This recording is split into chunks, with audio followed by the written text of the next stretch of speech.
ಬೆಂಗಳೂರಿನಿಂದ ಮೈಸೂರಿಗೆ ಹೋಗುವ ಹೆದ್ದಾರಿಯಲ್ಲಿ ಮೊದಲು ಸಿಗುವ ಜಿಲ್ಲೆಯೇ ರಾಮನಗರ. ಕರ್ನಾಟಕಕ್ಕೆ ರೇಷ್ಮೆಯ ನಾಡು ಎಂದು ಹೆಸರು ತಂದುಕೊಟ್ಟ ಜಿಲ್ಲೆ.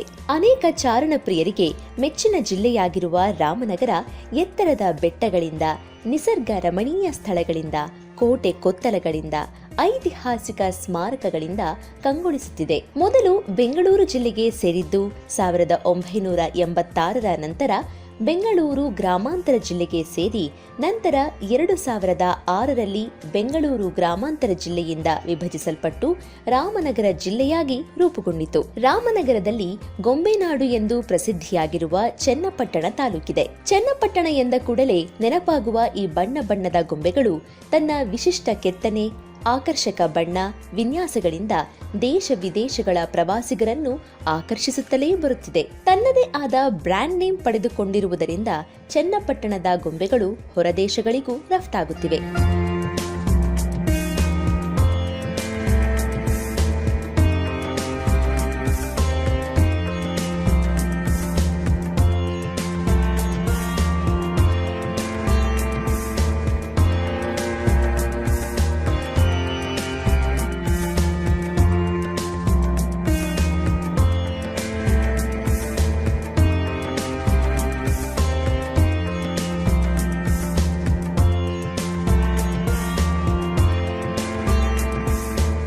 ಕರ್ನಾಟಕ ರಾಜ್ಯದ ಇತರೆ ಭಾಗಗಳಂತೆ ಇದು ಕೂಡ ಗಂಗಾ, ಚೋಳ, ಹೊಯ್ಸಳ ಹಾಗೂ ಮೈಸೂರು ರಾಜರ ಆಳ್ವಿಕೆಗೆ ಒಳಪಟ್ಟಿತ್ತು. ಆದರೆ ಈ ಪಟ್ಟಣ ಏಕಾಏಕಿ ಪ್ರಸಿದ್ಧಿಗೆ ಬಂದದ್ದು ಸುಮಾರು 70 ದಶಕದಲ್ಲಿ ನಡೆದ ಶೋಲೆ ಚಲನಚಿತ್ರದ ಚಿತ್ರೀಕರಣದಿಂದ. ಜಾನಪದ ಕಲೆಗೂ ಹೆಸರುವಾಸಿಯಾಗಿರುವ ರಾಮನಗರದಲ್ಲಿ ಜಾನಪದ ಲೋಕವಿದ್ದು, ಕರ್ನಾಟಕದ ಜಾನಪದ ಕಲೆ ಹಾಗೂ ಸಂಸ್ಕೃತಿಗೆ ಸಂಬಂಧಪಟ್ಟ ಸಣ್ಣ ವಸ್ತು ಸಂಗ್ರಹಾಲಯವನ್ನು ಇಲ್ಲಿ ನೋಡಬಹುದು. ಮಿನಿ ವಿಧಾನಸೌಧವನ್ನು ಹೊಂದಿರುವ ರಾಮನಗರವು ಶಿವರಾಮಗಿರಿ, ಸೋಮಗಿರಿ, ಕೃಷ್ಣಗಿರಿ, ಯತಿರಾಜಗಿರಿ, ರೇವಣಸಿದ್ದೇಶ್ವರ, ಸಿಡಿಲಕಲ್ಲು ಹಾಗೂ ಜಲಸಿದ್ದೇಶ್ವರ ಎಂಬ 7 ಭವ್ಯ ಬೆಟ್ಟಗಳಿಂದ ಸುತ್ತುವರೆದಿದೆ.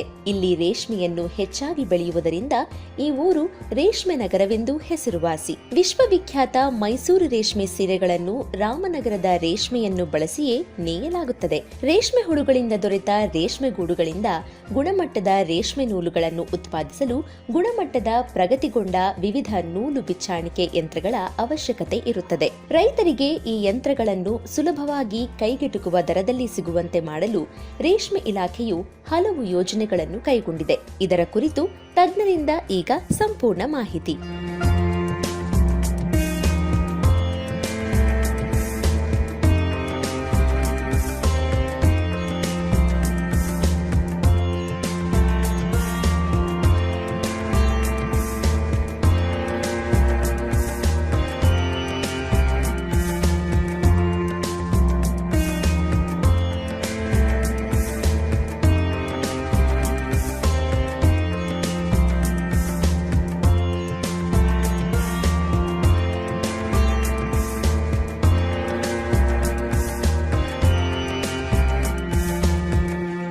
ನಮ್ಮ ರಾಜ್ಯದಲ್ಲಿ ಅಂದಾಜು 1,38,000 ರೇಷ್ಮೆ ಬೆಳೆಗಾರರು ರೇಷ್ಮೆ ಗೂಡನ್ನು ಉತ್ಪಾದಿಸುತ್ತಿದ್ದಾರೆ. ಈ ಎಲ್ಲ ಉತ್ಪಾದನೆಯಾದ ರೇಷ್ಮೆ ಗೂಡನ್ನು ಕನಿಷ್ಠ 7,000ದಿಂದ 7,500 ರೇಷ್ಮೆ ನೂಲು ಬಿಚ್ಚಾಣಿಕೆದಾರರು ಈ ಗೂಡನ್ನು ಉಪಯೋಗಿಸಿಕೊಂಡು ರೇಷ್ಮೆಯನ್ನು ಬಿಚ್ಚಾಣಿಕೆ ಮಾಡುತ್ತಿದ್ದಾರೆ. ಸೊ ಪ್ರಸ್ತುತ ಈ ರೇಷ್ಮೆ ನೂಲು ಬಿಚ್ಚಾಣಿಕೆಯಲ್ಲಿ ವಿವಿಧ ರೀತಿಯ ರೇಷ್ಮೆ ನೂಲು ಬಿಚ್ಚಾಣಿಕೆ ಯಂತ್ರಗಳಿವೆ. ಆ ರೇಷ್ಮೆ ನೂಲು ಬಿಚ್ಚಾಣಿಕೆ ಯಂತ್ರಗಳಲ್ಲಿ ಮೊದಲಿಗೆ ಚರಕ. ಈ ಚರಕದಲ್ಲಿ ಅತ್ಯಂತ ಕಳಪೆ ಗುಣಮಟ್ಟದ ರೇಷ್ಮೆ ಗೂಡು ಅನ್ನು ಉಪಯೋಗಿಸಿಕೊಂಡು ರೇಷ್ಮೆಯನ್ನು ಉತ್ಪಾದಿಸುತ್ತಿದ್ದರು. ರೇಷ್ಮೆ ದಾರದಲ್ಲಿ ಒಂದೇ ಸಮನಾದ ದಪ್ಪ ಕಂಡುಬರುವುದಿಲ್ಲ. ಸೊ ಅದಕ್ಕಾಗಿ ಇದನ್ನು ಈ ರೇಷ್ಮೆಯನ್ನು ನಮ್ಮ ಏನು ದೈನಂದಿನ ಏನು ಉಪಯೋಗಿಸ್ತಾ ಇದ್ದೀವಿ, ಪಂಚೆ ಆಗಲಿ, ಸೀರೆ ಆಗಲಿ, ಮತ್ತು ಶರ್ಟು, ದಿಂಬಿನ ಕವರು, ಕರ್ಟೆನ್ನು ಇಂಥದಕ್ಕೆ ಮಾತ್ರ ಉಪಯೋಗಿಸ್ತಾ ಇದ್ದಾರೆ. ಈ ಚರಕ ಇದರೊಳಗೆ ಅತ್ಯಂತ ಕಳಪೆ ಗುಣಮಟ್ಟದ ಗೂಡು ಅಂದರೆ ಏನಾಗಿದೆ, ಜೆಲ್ಲಿಗೂಡು ಅಂತ ಬರ್ತದೆ. ಮತ್ತು ಸ್ವಲ್ಪ ಸ್ಪಾಯಿಲ್ಡ್ ಆಗಿರುವಂಥ ಗೂಡು, ಕಲೆಯಾದ ಗೂಡು, ಮತ್ತು ಊಜಿ ಕೊರೆದ ಗೂಡುಗಳು, ಇಂಥ ಗೂಡುಗಳನ್ನ ಉಪಯೋಗಿಸ್ಕೊಂಡು ಅವರು ರೇಷ್ಮೆಯನ್ನು ಉತ್ಪಾದನೆ ಮಾಡುತ್ತಿದ್ದಾರೆ. ಸೊ ಈ ಚರಕ ಯಂತ್ರಕ್ಕೆ ಅಂದಾಜು ದಿನದಲ್ಲಿ 35ರಿಂದ 40 kg ಗೂಡು ಬೇಕಾಗುತ್ತದೆ. ಈ ಗೂಡಿನಿಂದ ಅಂದಾಜು 9ರಿಂದ 10 ಕೆ ಜಿ ರೇಷ್ಮೆ ದಾರವನ್ನು ಉತ್ಪಾದನೆ ಮಾಡ್ತಿದ್ದಾರೆ.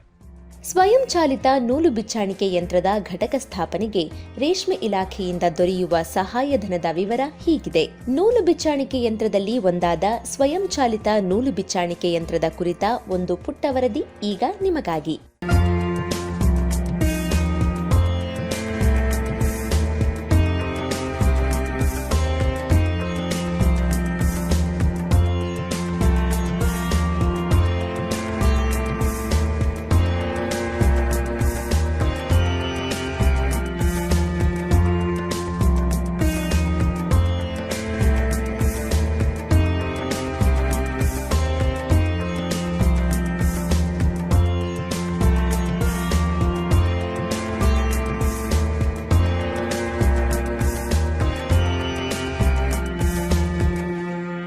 ಇದೇ ರೀತಿ ಇನ್ನು ಉತ್ತಮ ಗುಣಮಟ್ಟದ ರೇಷ್ಮೆಯನ್ನು ಉತ್ಪಾದಿಸಲು ಇನ್ನೊಂದು ವಿವಿಧ ರೀತಿಯ ಯಂತ್ರೋಪಕರಣ ಅಂದರೆ ಕಾಟೇಜ್ ಬೇಸಿನ್ ಅಥವಾ ಸುಧಾರಿತ ಕಾಟೇಜ್ ಬೇಸಿನ್ ಅಂತ ಹೇಳ್ತಾರೆ.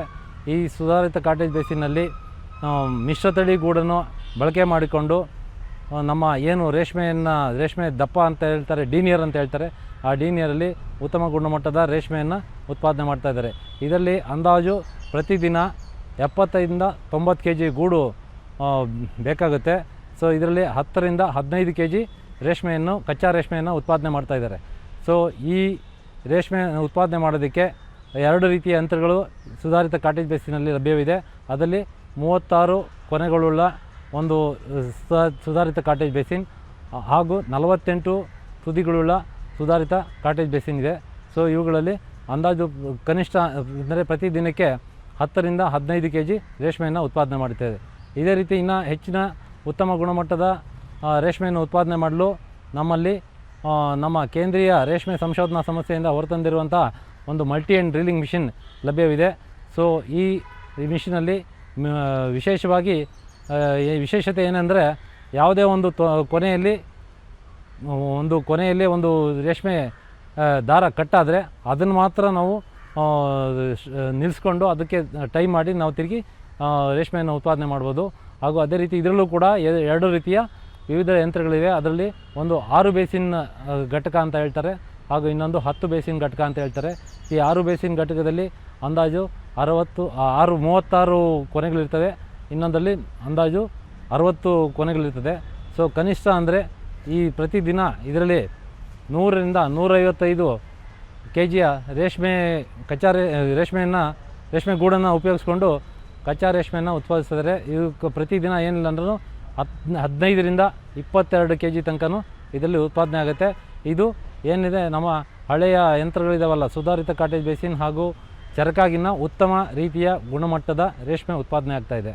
ಸೊ ಇದಕ್ಕೂ ಕೂಡ ನಮ್ಮ ರೇಷ್ಮೆ ಇಲಾಖೆಯಿಂದ ಸಹಾಯಧನ ಕಾರ್ಯಕ್ರಮಗಳಿದ್ದಾವೆ.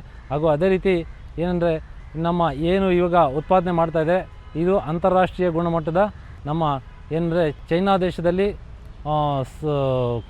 ಸ್ಥಾಪನೆಯಾದಂಥ ಒಂದು ಸ್ವಯಂಚಾಲಿತ ರೇಷ್ಮೆ ನೂಲು ಬಿಚ್ಚಾಣಿಕೆ ಘಟಕ. ಸೊ ಈ ರೇಷ್ಮೆ ನೂಲು ಬಿಚ್ಚಾಣಿಕೆ ಘಟಕವನ್ನು ನಮ್ಮಲ್ಲಿ ಇತ್ತೀಚೆಗೆ ನಮ್ಮ ಏನು ಕೇಂದ್ರ ಸರ್ಕಾರದ ಒಂದು ಕನಸಿನ ಕಾರ್ಯಕ್ರಮವಾದ ಆತ್ಮನಿರ್ಭರ್ ಯೋಜನೆಯಲ್ಲಿ ನಮ್ಮ ಭಾರತ ದೇಶದಲ್ಲಿ ಕೂಡ ಉತ್ಪಾದನೆ ಮಾಡೋದಕ್ಕೆ ಈಗಾಗಲೇ ಕ್ರಮ ಕೈಗೊಳ್ಳಲಾಗ್ತಾಯಿದೆ. ಸೊ ಈ ಸ್ವಯಂಚಾಲಿತ ರೇಷ್ಮೆ ನೂಲು ಬಿಚ್ಚಾಣಿಕೆ ಯಂತ್ರದಲ್ಲಿ ಅಂದಾಜು ಕನಿಷ್ಠ ಏನಿಲ್ಲ ಅಂದರೆ 500ರಿಂದ 600 ಕೆ ಜಿ ಗೂಡು ಪ್ರತಿದಿನ ಇದಕ್ಕೆ ಬೇಕಾಗುತ್ತೆ. ಸೊ ಇದರಲ್ಲಿ ಅಂದಾಜು ಪ್ರತಿದಿನ ಏನಿಲ್ಲ ಅಂದರೆ 90ರಿಂದ 125 ಕೆ ಜಿ ಕಚ್ಚಾ ರೇಷ್ಮೆಯನ್ನು ಉತ್ಪಾದಿಸ್ಬೋದು. ಇದರಲ್ಲಿ ಉತ್ತಮ ಗುಣಮಟ್ಟದ ಅಂತಾರಾಷ್ಟ್ರೀಯ ಬೇಡಿಕೆಯ ರೇಷ್ಮೆಯನ್ನು ಉತ್ಪಾದನೆ ಮಾಡ್ತಾಯಿದ್ದೀವಿ. ಸೊ ಅಂದಾಜು ಪ್ರತಿ ತಿಂಗಳಿಗೆ ಏನಿಲ್ಲ ಅಂದ್ರೂ 2300ರಿಂದ 3000 ಕೆ ಜಿಯಷ್ಟು ಕಚ್ಚಾ ರೇಷ್ಮೆಯನ್ನು ಉತ್ಪಾದಿಸ್ಬೋದು.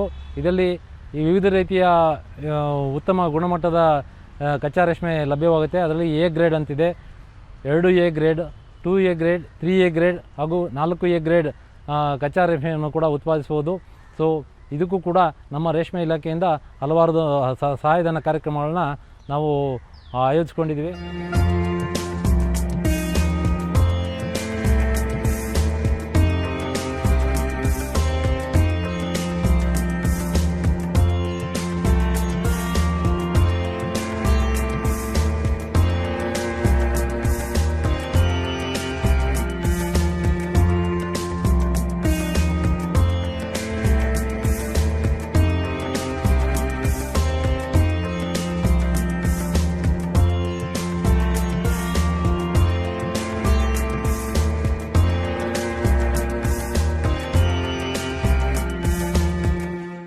ಸಾಂಪ್ರದಾಯಿಕ ಫಿಲೇಚರ್ ಅಥವಾ ಮಲ್ಟಿ-ಎಂಡ್ ಕಾರ್ಖಾನೆಗಳಿಗಿಂತ ಹೆಚ್ಚಿನ ಗುಣಮಟ್ಟದ ರೇಷ್ಮೆಯನ್ನು ಸ್ವಯಂಚಾಲಿತ ರೀಲಿಂಗ್ ಯೂನಿಟ್ನಲ್ಲಿ ತಯಾರಿಸಬಹುದಾಗಿದೆ. ಈ ವಿಧಾನದಲ್ಲಿ ಉತ್ಪಾದನೆಯಾದ ನೂಲಿಗೆ ಅಂತಾರಾಷ್ಟ್ರೀಯ ಮಾರುಕಟ್ಟೆಯಲ್ಲಿಯೂ ಸ್ಪರ್ಧೆ ನೀಡುವ ಸಾಮರ್ಥ್ಯವೂ ಇರುತ್ತದೆ. ಸ್ವಯಂಚಾಲಿತ ನೂಲು ಬಿಚ್ಚಾಣಿಕೆ ಯಂತ್ರದ ಅಳವಡಿಕೆಯಿಂದ ಕಾರ್ಮಿಕರ ಮೇಲಿನ ಅವಲಂಬನೆ 50% ಕಡಿಮೆಯಾಗುತ್ತದೆ ಎಂಬುದು ಬಹುಮುಖ್ಯ ಅಂಶ. ಇದರಿಂದ ಮಾಲೀಕರಿಗೆ ಮಾನವ ಸಂಪನ್ಮೂಲ ಹೊಂದಿಸುವ ಒತ್ತಡ ಕಡಿಮೆಯಾಗುತ್ತದೆ, ಜೊತೆಗೆ ಆರ್ಥಿಕ ಹೊರೆಯೂ ತಗ್ಗುತ್ತದೆ.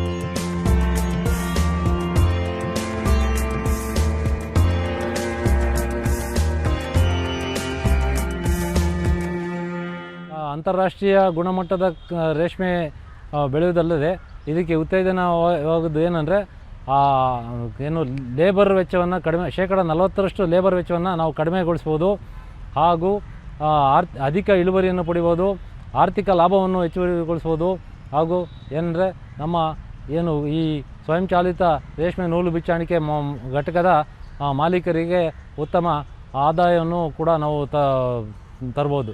ಸೊ ಅದೇ ರೀತಿ ಈ ಏನು ಇನ್ನು ನಮ್ಮ ರೇಷ್ಮೆ ಇಲಾಖೆಯಿಂದ ಈ ಎಲ್ಲ ಯಂತ್ರೋಪಕರಣಗಳ ಘಟಕ ಸ್ಥಾಪನೆಗೆ ಹಲವಾರು ರೀತಿಯ ವಿವಿಧ ಕಾರ್ಯಕ್ರಮಗಳನ್ನು ಹಮ್ಮಿಕೊಂಡು ಇದರಲ್ಲಿ ಅವರಿಗೆ ಈ ರೇಷ್ಮೆ ನೂಲು ಬಿಚ್ಚಾಣಿಕೆಯಲ್ಲಿ ಭಾಗವಹಿಸಲು ತೊಡಗಿಕೊಳ್ಳಲು ನಮ್ಮ ಸಹಾಯಧನ ಕಾರ್ಯಕ್ರಮಗಳ ಬಗ್ಗೆ ನಾನು ಇವಾಗ ಮಾಹಿತಿ ಕೊಡ್ತಾ ಇದ್ದೀನಿ. ಮೊದಲಿಗೆ ಏನಂದರೆ ಈ ಸುಧಾರಿತ ಕಾಟೇಜ್ ಬೇಸಿನ್ ಘಟಕ ಸ್ಥಾಪನೆಗೆ ಏನು ಬೇಕಾಗಿದೆ, ಇದರಲ್ಲಿ ಏನು ಘಟಕ ದರ ಇದೆ 36 ಬೇಸಿನ್ ಘಟಕ ದರ 3,54,000 ರೂಪಾಯಿ ಇತ್ತು. ಸೊ ಇದಕ್ಕೂ ಕೂಡ ನಮ್ಮ ಸಾಮಾನ್ಯ ವರ್ಗದ ಜನರಿಗೆ ಅಂದಾಜು 75% ಸಹಾಯಧನ ಮತ್ತು ಪರಿಶಿಷ್ಟ ಜಾತಿ ಪರಿಶಿಷ್ಟ ವರ್ಗದವರಿಗೆ 90% ಸಹಾಯಧನವನ್ನು ಕೊಡ್ತಾಯಿದ್ವಿ. ಅದೇ ರೀತಿ 48 ಕೊನೆಗಳುಳ್ಳ ಸುಧಾರಿತ ಕಾಟೇಜ್ ಬೇಸಿನ್ಗೆ 3,93,000 ದರ ನಿಗದಿಪಡಿಸಿದ್ದು. ಇದರಲ್ಲೂ ಕೂಡ ಸಾಮಾನ್ಯ ವರ್ಗದ ಜನರಿಗೆ 75% ಸಹಾಯಧನ ಹಾಗೂ 90% ಪರಿಶಿಷ್ಟ ಜಾತಿ ಪರಿಶಿಷ್ಟ ವರ್ಗದವರಿಗೆ ನಾವು ಸಹಾಯಧನವನ್ನು ನಮ್ಮ ರೇಷ್ಮೆ ಇಲಾಖೆ ಮೂಲಕ ಅವರಿಗೆ ಆರ್ಥಿಕ ಸೌಲಭ್ಯವನ್ನು ಒದಗಿಸ್ತಾ ಇದ್ದೀವಿ.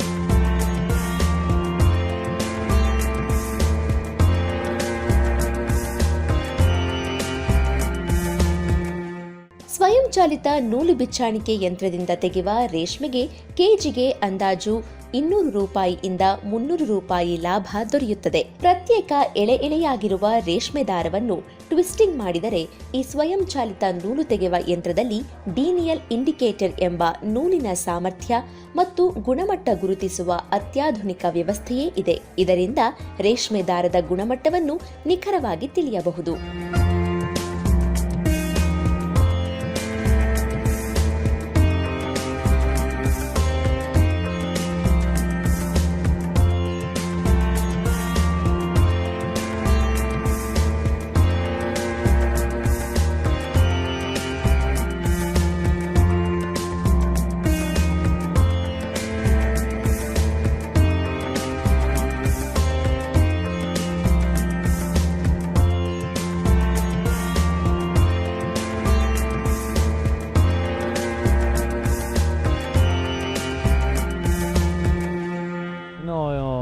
ಏನಂದರೆ ಮಲ್ಟಿ-ಎಂಡ್ ರೀಲಿಂಗ್ ಮಿಷಿನ್ ಘಟಕ ಸ್ಥಾಪನೆ ಮಾಡೋರು ಇಚ್ಛೆ ಪಟ್ಟಲ್ಲಿ ಇವರು 6 ಬೇಸಿನ್ ಘಟಕ ಸ್ಥಾಪನೆ ಮಾಡ್ಬೋದು, ಇಲ್ಲಾಂದರೆ 10 ಬೇಸಿನ್ ಘಟಕ ಸ್ಥಾಪನೆ ಕೂಡ ಮಾಡ್ಬೋದು. ಸೊ ಇದರಲ್ಲಿ ವಿಶೇಷತೆ ಏನಂದರೆ ಇದರ ದರ ಬಂದು ಅಂದಾಜು 6 ಬೇಸಿನ್ಗೆ 12 ಲಕ್ಷ ಇದೆ ಹಾಗೂ 10 ಬೇಸಿನ್ಗೆ 17,20,000 ರೂಪಾಯಿ ಇದೆ. ಸೊ ಇದರಲ್ಲೂ ಕೂಡ ನಮ್ಮ ಸಾಮಾನ್ಯ ವರ್ಗದ ಜನರಿಗೆ 75% ಹಾಗೂ ಪರಿಶಿಷ್ಟ ಜಾತಿ ಪರಿಶಿಷ್ಟ ವರ್ಗಕ್ಕೆ ಶೇಕಡ 90% ಸಹಾಯಧನವನ್ನು ನಾವು ಕೊಡ್ತಾ ಇದ್ದೀವಿ. ವಿಶೇಷವಾಗಿ ಏನಂದರೆ ಪ್ರೆಷರೈಸ್ ಕುಕ್ಕಿಂಗ್ ಅಂತ ಹೇಳ್ತೀವಿ ಮಲ್ಟಿ ಆ್ಯಂಡ್ ಡ್ರಿಲ್ಲಿಂಗ್ ಮಿಷಿನಲ್ಲಿ. ಸೊ ಇದೇನೆಂದರೆ ಅತಿ ವೇಗವಾಗಿ ನೀರನ್ನು ಪ್ರೆಷರೈಸ್ ಕುಕ್ಕರಲ್ಲಿ ನೀರು ಬಿಟ್ಟು ಗೂಡನ್ನು ಇದು ಮಾಡಿದಾಗ ಬೇಯಿಸಿದಾಗ ರೇಷ್ಮೆ ನೂಲು ಬೇಗ ಸುಲಲಿತವಾಗಿ ಎಳೆಯಾಗಿ ಬೇಗ ಬರ್ತದೆ. ಸೊ ಇದಕ್ಕೆ ಸಮಯ ಕೂಡ ಭಾರಿ ಕಡಿಮೆ ಸಮಯದಲ್ಲಿ ರೇಷ್ಮೆಯನ್ನು ಬಿಚ್ಚಬಹುದು. ಸೊ ಅದೇ ರೀತಿ ನಮ್ಮ ಏನು ಅಂತಾರಾಷ್ಟ್ರೀಯ ಗುಣಮಟ್ಟದ ರೇಷ್ಮೆ ಉತ್ಪಾದನೆಗಾಗಿ ಲಭ್ಯವಿರುವಂಥ ಸ್ವಯಂಚಾಲಿತ ರೇಷ್ಮೆ ನೂಲು ಬಿಚ್ಚಾಣಿಕೆ ಘಟಕಗಳಿಗೆ ಸೊ ಇದರಲ್ಲಿ 3 ರೀತಿಯ ಯಂತ್ರಗಳಿದೆ. ಒಂದು ಡೂಪ್ಯಾನ್ ರೇಷ್ಮೆ ನೂಲು ಬಿಚ್ಚಾಣಿಕೆ ಯಂತ್ರ ಹಾಗೂ 200 ಕೊನೆಗಳ ರೇಷ್ಮೆ ನೂಲು ಬಿಚ್ಚಾಣಿಕೆ ಯಂತ್ರ ಇದೆ. 400 ಕೊನೆಗಳ ರೇಷ್ಮೆ ನೂಲು ಬಿಚ್ಚಾಣಿಕೆ ಯಂತ್ರ ಇದೆ. ಸೊ ಇವುಗಳ ಘಟಕ ದರ ಡೂಪ್ಯಾನ್ ರೀಲಿಂಗ್ ಮಿಷಿನ್ಗೆ ಬಂದು 39 ಲಕ್ಷ ಇದೆ. ಹಾಗೂ ಅದೇ ರೀತಿ 200 ಕೊನೆಗಳ ಸ್ವಯಂಚಾಲಿತ ರೇಷ್ಮೆ ನೂಲು ಬಿಚ್ಚಾಣಿಕೆ ಘಟಕಕ್ಕೆ 79 ಲಕ್ಷಗಳ ಘಟಕ ದರ ಇದ್ದು, 400 ಕೊನೆಗಳ ರೇಷ್ಮೆ ನೂಲು ಬಿಚ್ಚಾಣಿಕೆ ಯಂತ್ರಕ್ಕೆ 1 ಕೋಟಿ 41 ಲಕ್ಷಗಳ ಘಟಕ ದರ ನಿಗದಿಪಡಿಸಿದ್ದಾರೆ. ಈ ಎಲ್ಲದಕ್ಕೂ ಏನಂದರೆ ಶೇಕಡ 75% ಸಾಮಾನ್ಯ ವರ್ಗದ ಜನರಿಗೆ ಹಾಗೂ ಪರಿಶಿಷ್ಟ ಜಾತಿ ಪರಿಶಿಷ್ಟ ವರ್ಗರಿಗೆ ಶೇಕಡ 90% ಸಹಾಯಧನವನ್ನು ಕೊಡ್ತಾಯಿದ್ದೀವಿ.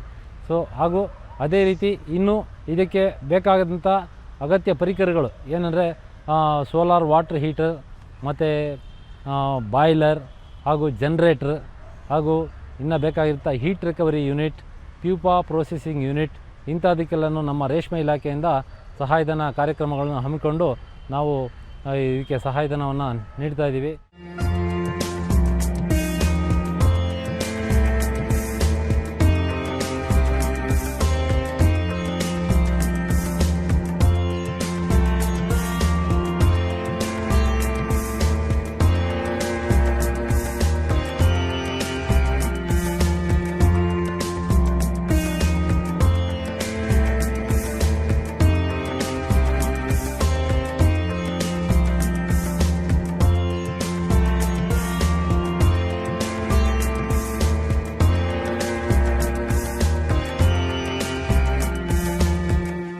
ನಿಖರ ಮಾನದಂಡ ವ್ಯವಸ್ಥೆ ಇರುವುದರಿಂದ ಸ್ವಯಂಚಾಲಿತ ಯಂತ್ರದಿಂದ ಹೊರತೆಗೆದ ರೇಷ್ಮೆ ದಾರ ಒಂದೇ ಸಾಮರ್ಥ್ಯ ಮತ್ತು ಗುಣಮಟ್ಟದ್ದಾಗಿರುತ್ತದೆ. ರೇಷ್ಮೆ ಗೂಡನ್ನು ಬಿಸಿ ನೀರು ಮತ್ತು ರಾಸಾಯನಿಕದಲ್ಲಿ ಅದ್ದಿ ಬೇಯಿಸಿದ ನಂತರ ನೂಲು ತೆಗೆಯುವ ಯಂತ್ರದ ಬೇಸಿನ್ಗೆ ವರ್ಗಾಯಿಸಲಾಗುತ್ತದೆ. ನಂತರ ಈ ಯಂತ್ರ ಬೇಸಿನ್ನಲ್ಲಿರುವ ರೇಷ್ಮೆ ಗೂಡುಗಳಿಂದ ದಾರದ ಎಳೆಯನ್ನು ತೆಗೆದುಕೊಂಡು ಪ್ರತ್ಯೇಕವಾಗಿ ರಾಟೆಗೆ ಜೋಡಿಸಿ ಸುತ್ತುತ್ತಾ ಹೋಗುತ್ತದೆ. ಸ್ವಯಂಚಾಲಿತ ನೂಲು ಬಿಚ್ಚಾಣಿಕೆ ಯಂತ್ರದಲ್ಲಿ ಬಳಕೆಯಿರುವ ಅತ್ಯಾಧುನಿಕ ತಂತ್ರಜ್ಞಾನದ ಘಟಕಗಳಲ್ಲಿ ಪ್ರತಿದಿನ ಸರಾಸರಿ 700 ರಿಂದ 800 ಕೆಜಿ ರೇಷ್ಮೆ ಗೂಡುಗಳ ನೂಲನ್ನು ಬಿಚ್ಚಲು ಅವಕಾಶವಿದೆ.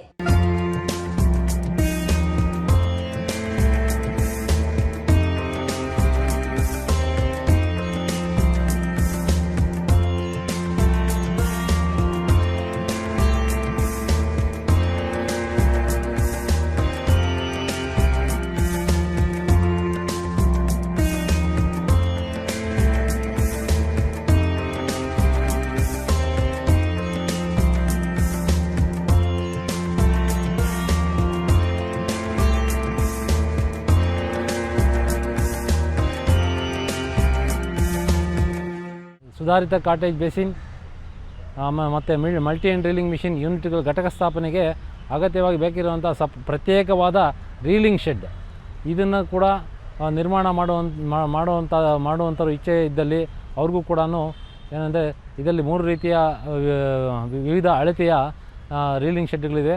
ಅದರಲ್ಲಿ 600 ಚದರಡಿ ರೀಲಿಂಗ್ ಶೆಡ್ ಇದೆ, ಮತ್ತು 900 ಚದರಡಿ ರೀಲಿಂಗ್ ಶೆಡ್ ಇದೆ, ಹಾಗೂ 1200 ಚದರಡಿ ರೀಲಿಂಗ್ ಶೆಡ್ ಇದೆ.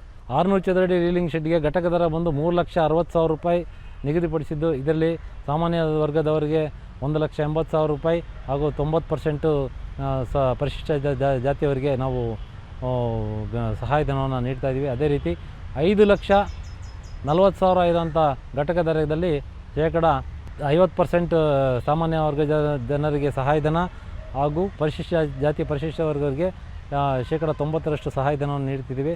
ಹಾಗೂ ಮಲ್ಟಿ ಆ್ಯಂಡ್ ಡ್ರಿಲ್ಲಿಂಗ್ ಘಟಕ ಸ್ಥಾಪನೆ ಮಾಡುವವರಿಗೆ ಅಗತ್ಯವಿರುವಂಥ 1200 ಚದರಡಿ ರೀಲಿಂಗ್ ಶೆಡ್ ಸ್ಥಾಪನೆ ಮಾಡಿದಲ್ಲಿ ಅವ್ರಿಗೂ ಕೂಡ ನಾವು ಇಲಾಖೆಯಿಂದ ಸಾಮಾನ್ಯ ವರ್ಗದವರಿಗೆ 75% ಮತ್ತು 90% ಸಹಾಯಧನವನ್ನು ನಾವು ಕೊಡ್ತಾಯಿದ್ವಿ. ರೇಷ್ಮೆ ಗೂಡಿನಲ್ಲಿರುವ ತೇವಾಂಶವನ್ನು ಎಲೆಕ್ಟ್ರಿಕಲ್ ಡ್ರೈಯರ್ ಮೂಲಕ ಆವಿಯಾಗಿಸಿ ಗೂಡನ್ನು ದೀರ್ಘಕಾಲ ಕೆಡದಂತೆ ಶೇಖರಿಸಿಡುವ ಕ್ರಮವನ್ನು ಅಳವಡಿಸಲಾಗಿದೆ. ಇದರಿಂದ ಮಾರುಕಟ್ಟೆಯಲ್ಲಿ ರೇಷ್ಮೆ ಧಾರಣೆ ಏನೇ ಇಳಿತವಾದರೂ ನೂಲು ಬಿಚ್ಚಾಣಿಕೆ ಘಟಕದ ಮೇಲೆ ಯಾವುದೇ ಪರಿಣಾಮವಾಗುವುದಿಲ್ಲ. ಇತ್ತೀಚಿನ ದಿನಗಳಲ್ಲಿ ಏನು ನಮ್ಮ ಸಾಮಾನ್ಯ ಗ್ರಾಮೀಣ ಜನರಲ್ಲಿ ಏನು ನಿರುದ್ಯೋಗ ಕಾಣಿಸ್ಕೊಳ್ತಾ ಇದೆ ಅಂಥವ್ರನ್ನೆಲ್ಲ ತಾವು ತಮ್ಮ ಸ್ನೇಹಿತರೊಂದಿಗೆ ಹಾಗೂ ತಮ್ಮ ಬಂಧು ಬಳಗದವರಿಗೆ ಈ ಮಾಹಿತಿನ ಹಂಚ್ಕೊಂಡು ಈ ನಿರುದ್ಯೋಗ ಸಮಸ್ಯೆಯನ್ನು ಹಾಗೂ ತಮ್ಮ ಗ್ರಾಮದಲ್ಲಿರುವಂಥವ್ರು ಗುಳೆ ಹೋಗೋದನ್ನು ತಪ್ಪಿಸೋದಕ್ಕೆ ಈ ರೀಲಿಂಗ್ ನೂಲು ಬಿಚ್ಚಾಣಿಕೆ ಚಟುವಟಿಕೆಯಲ್ಲಿ ಭಾಗವಹಿಸಿ ಅವರ ಏನು ಆರ್ಥಿಕ ಸ್ಥಿತಿಯನ್ನು ಉತ್ತಮಗೊಳಿಸ್ಕೊಳ್ಬೋದು ಅಂತ ಹೇಳ್ತಾ ತಾವು ಇದನ್ನು ಉಪಯೋಗಿಸ್ಕೊಳ್ಬೇಕು. ಹಾಗೂ ಅದೇ ರೀತಿ ತಮಗೇನು ಹೆಚ್ಚಿನ ಮಾಹಿತಿ ಬೇಕು ಅಂದರೆ ನಮ್ಮ ಏನು ಸ್ಥಳೀಯ ರೇಷ್ಮೆ ಇಲಾಖೆಯ ಯಾವುದೇ ಒಂದು ಕಚೇರಿಗೆ ಭೇಟಿ ನೀಡಿ ಅದರಲ್ಲಿ ರೇಷ್ಮೆ ನೂಲು ಬಿಚ್ಚಾಣಿಕೆ ಬಗ್ಗೆ ಮಾಹಿತಿ ಕೇಳಿದಲ್ಲಿ ಅವರು ನಮ್ಮ ಇಲಾಖೆಯ ಸಿಬ್ಬಂದಿಗಳು ಹಾಗೂ ಅಧಿಕಾರಿಗಳು ಮಾಹಿತಿ ಕೊಡ್ತಾರೆ. ಸೊ ಇನ್ನೂ ಹೆಚ್ಚಿನ ಮಾಹಿತಿ ಬೇಕು ಅಂದರೆ ನಮ್ಮ ಕೇಂದ್ರ ಕಚೇರಿಯನ್ನು ಕೂಡ ಸಂಪರ್ಕಿಸ್ಬೋದು.